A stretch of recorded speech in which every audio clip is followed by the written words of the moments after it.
আসসালামু আলাইকুম। আপনারা সবাই কেমন আছেন? আশা করি সবাই ভালো আছেন। আজ আপনাদের জন্য গল্পের অন্তিম পর্ব নিয়ে এসেছি। আশা করি গল্পটি আপনাদের ভালো লাগবে। তাহলে চলুন শুরু করা যাক। আদর বাধ্য হয়ে ফোনটা রেখে চিরকুটটা খুলতে লাগলো। চিরকুটের লেখা দেখে হেঁচকিয়ে যায় আদর। স্পষ্ট অক্ষরে লেখা ছিল, আদর ভাইয়া, তুমি তাড়াতাড়ি আমাদের বাড়িতে আসো। খুব আর্জেন্ট। টুকটুকি আবার অসুস্থ হয়ে পড়েছে। খুব সিরিয়াস অবস্থা, বাঁচবে কিনা জানি না। লেখাটা পরে আদরের পায়ের নিচের মাটি সরে গেল। এটা হতে পারে না। আমার পুতুল মরতে পারে না। আমি ওর কিছু হতে দেব না। দরকার হলে আমেরিকা নিয়ে যাব ওর চিকিৎসা করাতে। এইসব বলতে বলতে হঠাৎ বুক ফাটা আর্তনাদ বেরিয়ে আসে আদরের মুখ থেকে। টুকটুকি বলে চিৎকার দিয়ে মেঝেতে বসে পড়ল। রাতের পরিবেশ, তাই ছোট আওয়াজও অনেক বড় শোনা যায়। আদরের চিৎকারের শব্দ পুরো বাড়ি গমগম করে উঠল। আদরের এমন চিৎকার শুনে আকিকা আর তন্ময়ের ভালোবাসায় ছেদ পড়ল।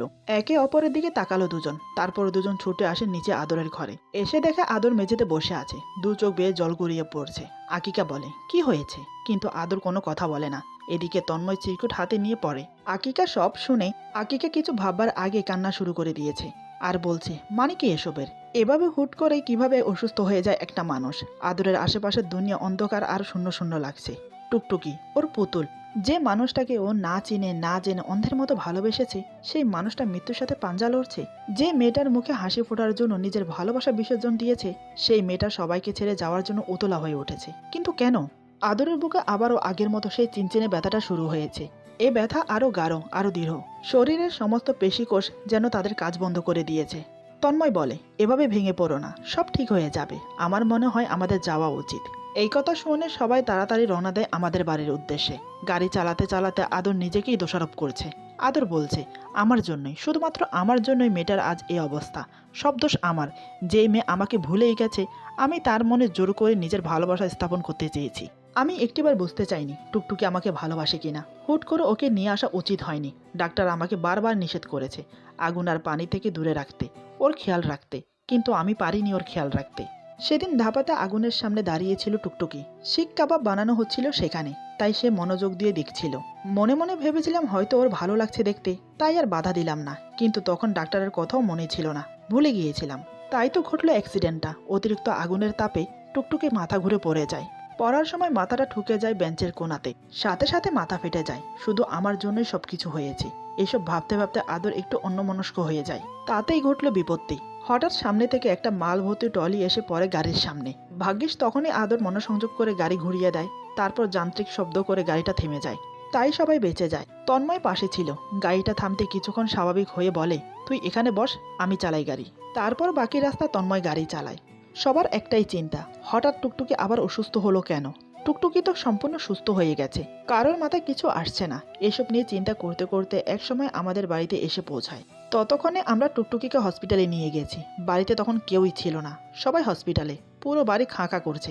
পাশের দোকান থেকে জানতে পারলো টুকটুকিকে নিয়ে হসপিটালে গেছে। ওরা আর দেরি করলো না, সোজা হসপিটালে চলে গেল। নুহাস যে হসপিটালে ডাক্তারি করে, সেই হসপিটালে টুকটুকিকে নিয়ে গেছে। কোনো রকম তাড়াহুড়ো করে হসপিটালে পৌঁছায় ওরা। এসে দেখে হসপিটালের করিডোরের সবাই উপস্থিত। কেউ বসে আছে, কেউ দেয়ালে হেলান দিয়ে দাঁড়িয়ে আছে, কেউ বা পায়চারি করছে। শুধু নুহাস নেই। টুকটুকি আইসিইউতে আছে। আমরা কাউকে কিছু না বলে তাদের পাশে গিয়ে দাঁড়ালাম। লজ্জায়, অপমানে, অপরাধ বোধে আদরের মাথা নিচু হয়ে এসেছে। সে নিজেকে খুব অপরাধী মনে করছে। আকিকা রেহানার পাশে গিয়ে বসে, তাকে সান্ত্বনা দিতে থাকে। প্রায় আধা ঘন্টা পর আমি আসি, হাতে অনেকগুলো মেডিসিন নিয়ে। নার্সকে ডেকে মেডিসিনগুলো দিয়ে দিলাম। আমি ডাক্তার হলেও কিন্তু ভেতরে যাইনি, কারণ আমি নিজেকে স্থির রাখতে পারবো না, সেটা আমি খুব ভালো করেই জানি। তাই আমি সবার সাথেই দাঁড়িয়েছিলাম। আমি কাউকে বোঝাতে পারছি না ভেতরটা কাউকে দেখাতে কতটা কষ্ট হচ্ছে আমার। আল্লাহ আমাকে দেখে না? তার সব আক্রোশকে আমার টুকটুকির উপর। সেই বেচারি তো ছোট থেকে কথাই বলতে পারে না। তার মুখে জবান না দিয়েই তো তাকে দুনিয়াতে পাঠিয়েছ। তারপরও তো আমি তোমার কাছে কোনো অভিযোগ করিনি। যেমনটা দিয়েছ তেমনটাই মেনে নিয়েছি। সেভাবেই ওকে আগলে বাঁচতে চেয়েছি। তাহলে কেন বারবার ওকে আমার থেকে কেড়ে নিতে চাইছো? কেন তুমি আমার কষ্ট বুঝছো না আল্লাহ? ওকে ছাড়া যে আমি পুরো শূন্য। আমার যে কোনো অস্তিত্বই নেই দুনিয়াতে। ওকে যদি তুমি নিয়ে যাও, তাহলে আমাকেও ওর সাথে নিয়ে যাও না। কেন রেখে যাচ্ছ শুধু আমাকে একা? এসব ভাবতে ভাবতে চোখ দিয়ে জল গড়িয়ে পড়ছে আমার। আদর সেটা লক্ষ্য করে আমার সামনে এসে দাঁড়ায়। কিছুক্ষণ আমার চোখের দিকে তাকিয়ে টুক করে আমার হাত দুটো শক্ত করে ধরে বলে, নুহাস, আমাকে ক্ষমা করে দাও। আমার জন্য, শুধুমাত্র আমার জন্য টুকটুকির আজ এই অবস্থা। সব দোষ আমার। আমাকে তুমি শাস্তি দাও। আমি ওর কথার উত্তর দেওয়ার মতো অবস্থায় ছিলাম না। কোনো রকম হাত ছাড়িয়ে ওর কাঁধে হাত রেখে ইশারা করলাম, কারণ আমার কথা বলতে ইচ্ছে করছিল না। আমার তখন একটা কথাই বারবার মনে আসছে, আমি মরে যাই, মরে গেলেই হয়তো সব দুঃখ কষ্ট যন্ত্রণা থেকে বেঁচে যাব।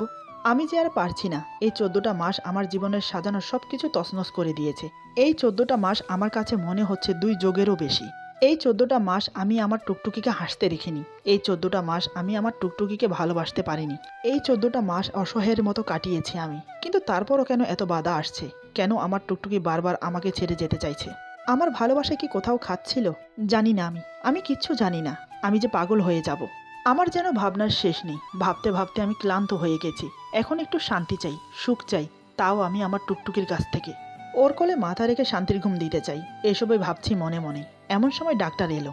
ডক্টর মাস্ক আর মাথার ক্যাপ খুলতে খুলতে বলে, রোগী আপাতত বিপদমুক্ত, তবে এখনো শিওরভাবে বলা যাচ্ছে না। জ্ঞান ফেরুক, তারপর বলতে পারছি। তবে চিন্তা করবেন না। আই হোপ এবার অন্তত টুকটুকি সুস্থ হয়ে যাবে, এটাই আশা করি। তারপর আমার দিকে এগিয়ে এসে ডাক্তার বলে, নুহাস, তুমি এভাবে ভেঙে পড়ো না। সবার থেকে তোমাকে শক্ত থাকতে হবে, কারণ তোমার টুকটুকি তোমার ভরসাই বাঁচবে। যদি ভরসাই ভেঙে যায় তাহলে বাঁচবে কি নিয়ে টুকটুকি? তাই বলছে নিজেকে ঠিক রাখো। এই বলে ডাক্তার চলে গেল। ডাক্তারের কথা শুনে সবার মুখে হাসি ফুটেছে। তারপরে মনের গহীনে ভয়। জ্ঞান ফেরার আগ পর্যন্ত কিছুই বলা যাচ্ছে না। দেখতে দেখতে পুরো রাত পেরিয়ে গেল। সবাই না ঘুমিয়ে হসপিটাল অপেক্ষা করলো। শুধু অপেক্ষা টুকটুকি জ্ঞান ফেরার। সকাল 10টার দিকে নার্স ছুটে এসে বলে, ডক্টর কোথায়? ডক্টর, রোগীর জ্ঞান ফিরেছে। সাথে সাথে ডাক্তার গিয়ে চেক আপ করলো। এখন টুকটুকি সম্পূর্ণ বিপদমুক্ত। আমরা সবাই একে একে টুকটুকির সাথে দেখা করলাম। আমি গেলাম সবার লাস্টে। টুকটুকি তাকিয়ে আছে আমার দিকে। চোখের কার্নিশ বেয়ে জল গড়িয়ে পড়ছে। আমি পাশে গিয়ে বসলাম। মনের মাঝে অনেক অভিমান ওর উপর, কিন্তু সেটা প্রকাশ করলাম না, কারণ আমার টুকটুকি এখন অসুস্থ। ওকে তো এখন শাস্তি দেওয়া যায় না। তাই অভিমান আর কষ্ট লুকিয়ে মুখে এক ছিলকে হাসি ফুটিয়ে বললাম, কিরে পাগলি, কাঁদছিস কেন? তুই কি ভেবেছিস আমি তোকে এমনি এমনি যেতে দেব? কখনো না। তুই যেখানে, আমিও সেখানে। এবার তুই সুস্থ হয়ে নে, তারপর আর দেরি করব না। টুকটুকি অনেক দুর্বল, তাই বেশি নাড়াচাড়া করতে পারছে না। তারপরও চোখের ইশারায় বলে, কি করবে? আমি বললাম, কি করব তুই জানিস না? তোকে বিয়ে করব। তোকে যে এখনো অনেক ভালোবাসার বাকি আছে, অনেক কিছু বলার আছে, সেগুলো তুই শুনবি না? টুকটুকি উপর নিচ মাথা নাড়ে। দেখতে দেখতে 2 সপ্তাহ কেটে গেল টুকটুকি হসপিটালে। এখন পুরোপুরি সুস্থ টুকটুকি। তাই আমরা টুকটুকিকে বাসায় নিয়ে আসলাম। বাড়িতে আসার পর আরও 1 মাস কেটে গেল। এখন টুকটুকি ঠিক আগের মতো সুস্থ হয়ে গেছে। তাই বাড়ির সবাই আর দেরি করতে চাইল না। আমার আর টুকটুকির বিয়ের সানাই বাজিয়ে দিল। আজ আমাদের বিয়ে হয়েছে। বিয়েতে সবাই উপস্থিত ছিল। আদরও এসেছিল বিয়েতে। আদর মনে মনে কষ্ট পেলেও সেটা মুখে প্রকাশ করেনি। খুব হাসি খুশিতে বিয়ে বাড়ি এনজয় করেছে। রাতে আমাদের বাসঘরে দেওয়া হলো। টুকটুকি সুন্দর করে সেজে আমার জন্য অপেক্ষা করছে। আমি সেটা জানি। তারপরও একটু দেরি করে বাসর ঘরে প্রবেশ করলাম। এটা ওর শাস্তি, আমাকে কষ্ট দেওয়ার জন্য। বাসর ঘরে প্রবেশ করে দেখি আমার টুকটুকি লম্বা ঘুমটা দিয়ে বসে আছে। দেখে একটু মুচকে হাসলাম। মেয়েটা তো এমনি লজ্জা পায়। দরজা বন্ধ করে ওর পাশে গিয়ে বসলাম। আমি কিছু না বলে ওর ঘুমটা সরিয়ে দিলাম। অমনি টুকটুকি চোখ বন্ধ করে নেয়। আমি বললাম, কি ব্যাপার, তুমি লজ্জা পাচ্ছ? এতদিনের প্রেম, তারপর বিয়ে, এরপরও তোমার লজ্জা কাটেনি? আমার মুখে তুমি শুনে টুকটুকি অবাক হয়ে তাকায়। এমনভাবে আছে সে যেন আকাশ থেকে পড়েছে।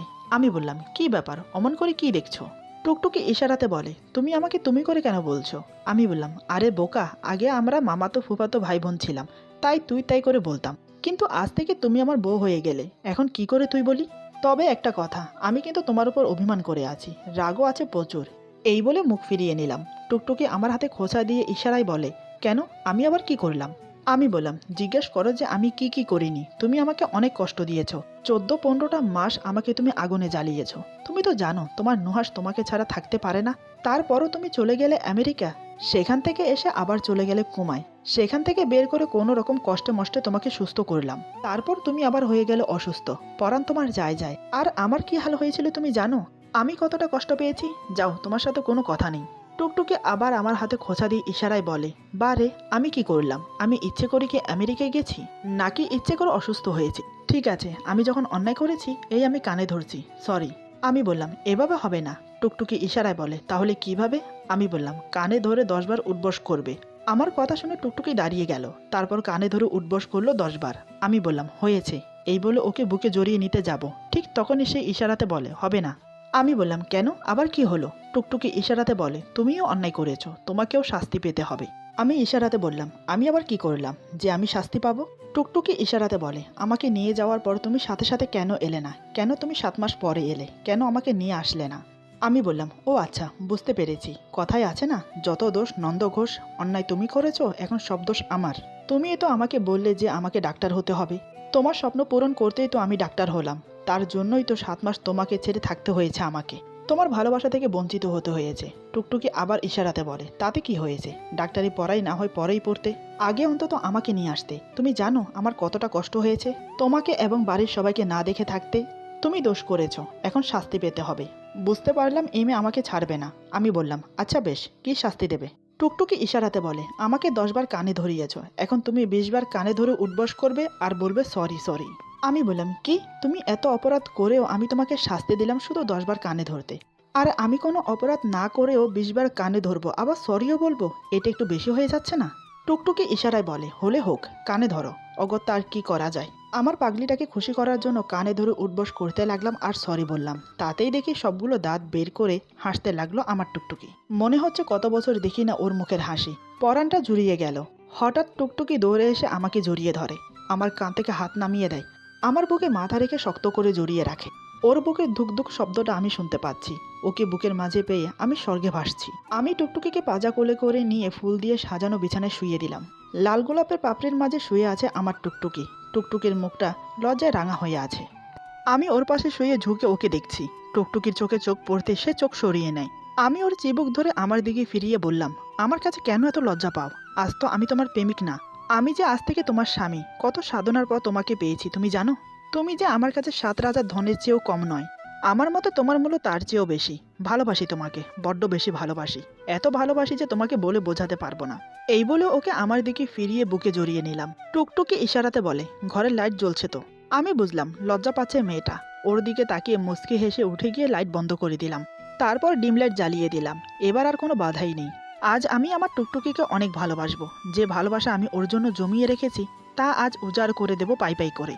তারপরও শেষ হবে না, সারা জীবন ওকে ভালোবাসবো। আমি ওর পাশে গিয়ে আবার শুয়ে পড়লাম।